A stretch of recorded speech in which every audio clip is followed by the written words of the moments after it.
പണ്ട് താമരശ്ശേരിയിൽ നിന്ന് വയനാട്ടിൽ കയറാൻ വഴിയില്ലായിരുന്നു. അത് കണ്ടുപിടിക്കാൻ സായിപ്പന്മാർ നോക്കിയിട്ട് പറ്റുന്നില്ല. കരിന്തണ്ടൻ എന്ന് പറയുന്ന ഒരു ആദിവാസിയെ കണ്ടുമുട്ടുന്നു. ആദിവാസി വഴി കാണിച്ചു കൊടുക്കുന്നു. വഴി കണ്ടു കഴിഞ്ഞപ്പം കരിന്തണ്ടനെ എങ്ങനെയെങ്കിലും കൊല്ലണമെന്ന് അവർ വിചാരിച്ചു. എന്നിട്ട് കരിന്തണ്ടനെ അവർ വെടിവെച്ച് കൊല്ലുന്നു.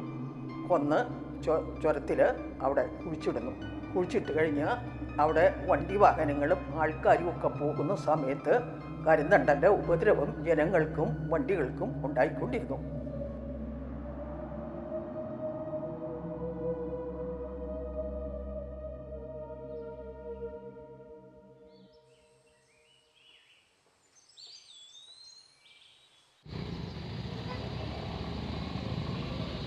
ആയിരത്തി 1980 നവംബർ 1-ാം തീയതി നിലവിൽ വന്ന വയനാട് ജില്ലയിലെ ജനങ്ങളുടെ ഒരു ചെറുകാല അഭിലാഷമായിരുന്നു ഒരു മെഡിക്കൽ കോളേജ് വയനാട്ടിൽ വരിക എന്നുള്ളത്. കുടിയേറ്റക്കാരും സാധാരണ കൃഷിക്കാരും ഭൂരിഭാഗം ആദിവാസികളും ഉൾക്കൊള്ളുന്ന ഒരു ജനസമൂഹമാണ് വയനാട്ടിലേത്.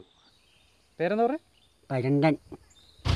പിന്നോക്ക ജില്ലയത് കാരണം വയനാട്ടിനെ സംബന്ധിച്ചിട്ട് ഇങ്ങനെയുള്ള മെഡിക്കൽ കോളേജ് അത്യാവശ്യമുള്ളത് ഈ ജില്ലയിലായിരുന്നു വരേണ്ടത്. ഈ തൊട്ടടുത്ത് കോഴിക്കോടുണ്ടാകുമ്പോൾ മലപ്പുറത്ത് മെഡിക്കൽ കോളേജ് അല്ലായിരുന്നു ആവശ്യം. വേണ്ടത്ര ചികിത്സ ലഭിക്കുന്നില്ല.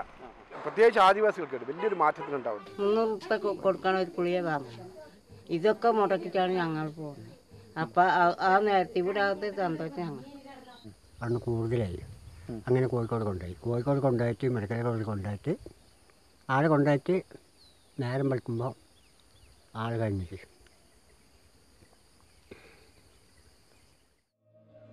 അവനാണ് ഇത് കണ്ടുപിടിച്ചെന്നുള്ളത് ജനങ്ങളറിയും. അതറിയാതിരിക്കാൻ വേണ്ടിയാണ് കരിന്തണ്ടനെ കൊല്ലുന്നത്. അവനെ അവിടെ അടക്കം ചെയ്യുന്നു.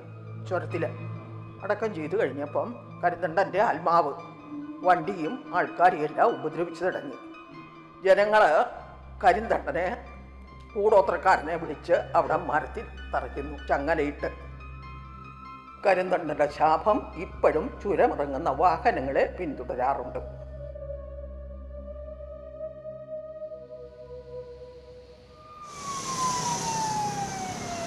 വളരെ നിർണായക ഘട്ടത്തിൽ ആണ് ഇവിടുന്ന് റെഫറൻസ് ചെയ്യുള്ളൂ രോഗി. 1.25 മണിക്കൂർ കൊണ്ട് ഈ വണ്ടി അവിടെ ഓടുന്ന പറഞ്ഞാൽ നമുക്ക് അതിൻ്റെ ടെൻഷനുണ്ട്. പിന്നെ അപൂർവം ചില കേസുകളൊക്കെ ചുരത്തി വെച്ച് മരിച്ചിട്ടുണ്ട്, താമരശ്ശേരി വെച്ച് മരിച്ചിട്ടുണ്ട്. വയനാട്ടിലെ ജനങ്ങളാണ് ഏറ്റവും കൂടുതൽ കഷ്ടപ്പെടുന്നത്. ഒരു മെഡിക്കൽ കോളേജ് എന്ന് പറഞ്ഞാൽ ഒരുപാട് ജീവൻ. ഇപ്പം ഞാൻ ഈ 6 കൊല്ലത്തിനിടയ്ക്കാണെങ്കിൽ ഒരുപാട് ജീവൻ നമുക്ക് മാനന്തവാടിയിലൊരു വയനാട്ടിലൊരു മെഡിക്കൽ കോളേജ് നമുക്ക് രക്ഷിക്കാൻ കഴിഞ്ഞു. ഒരുപാട് ജീവൻ കൃത്യമായിട്ട് ചികിത്സ കിട്ടാത്തത് കൊണ്ട് ഒരുപാട് പേർ മരണപ്പെട്ട സംഭവങ്ങളുണ്ട്. പക്ഷെ നമ്മൾ കൊണ്ടുപോകുന്ന വഴിക്ക് പല കേസുകളും വഴിക്കുന്ന ഡെത്താവുന്നുണ്ട്. കാരണം വെച്ചാൽ നമുക്ക് അവർക്ക് കൃത്യമായ ട്രീറ്റ്മെൻറ്റ് കിട്ടാതെ കൊണ്ട് ഒരു മെഡിക്കൽ കോളേജ് വന്ന് ഞങ്ങളുടെ ഈ പണി പോയാൽ ഞങ്ങൾക്ക് സന്തോഷമുള്ളൂ, ഞങ്ങൾ അടുത്ത ഫീൽഡിലേക്ക് പോകും. പക്ഷെ ഞങ്ങൾ ഈ ഫീൽഡ് വിട്ട് പോയാൽ തന്നെ ഒരുപാട് വേറെ ജീവൻ ഇവിടെ രക്ഷിക്കാൻ കഴിയും.